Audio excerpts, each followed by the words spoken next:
সুপ্রিয় দর্শক মণ্ডলী, আপনাদেরকে আমি আজকে এক পেঁপে চাষের ক্ষেত্রে নিয়ে এসেছি। তো চলুন দেখুন গাছগুলো আপনাদেরকে দেখাই। কিছু গাছ এখানে রোগাক্রান্ত হয়েছিল, সেজন্য আমাকে ডাকা হয়েছিল। আমি ভালো করে দেখলাম এবং আমার চোখে কিছু রোগ ধরা পড়েছে। তো সেটা দেখানোর জন্য আপনাদেরকেও একটা ভিডিওর মাধ্যমে তুলে ধরলাম। তো কিছু কিছু গাছ ভালো আছে এবং কিছু কিছু গাছ রোগাক্রান্ত হয়েছে, সেটা দেখানোর জন্য দেখালাম। কিছু গাছ যেমন কত সুন্দর গাছটা দেখতে পাচ্ছেন এখানে রোগমুক্ত। এরকম আরো অনেক গাছ আছে যেটা কোনো রোগ না, রোগ মুক্ত। আবার অনেকে গাছ আছে যেগুলো রোগ আক্রান্ত হয়েছিল, বিষ মানে কীটনাশক দেওয়ার পরে সেরে গেছে।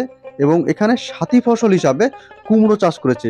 এটা একটা জলাশয় বা পুকুর, তার চারি সাইডে এক চারি সাইডে কুমড়ো চাষ করেছে এবং কুমড়োর পাশাপাশি পেঁপেও চাষ করেছে। দেখুন কত সুন্দরভাবে সাদা হয়ে সেই কুমড়োগুলো দেখা যাচ্ছে।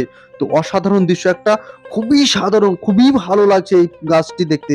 এবং আপনাদেরকে দেখানোর জন্য আমি আজকে এসেছি সেই পুকুর পাড়ে, যেখানে ভাইরাল পুকুর পাড় একই সঙ্গে ফসল এবং পেঁপে গাছ, মাছ চাষ সব একই সঙ্গে। তাই আপনাদেরকে দেখানোর জন্য আমি আজকে চলে এসেছি সেই বাগানে। তো আপনাদেরকে দেখালাম এবং আমরাও দেখলাম। তো অবশ্যই কমেন্ট করে জানাবেন যে কেমন হয়েছে। ভালো লাগলে লাইক, কমেন্ট, শেয়ার করতে ভুলবেন না।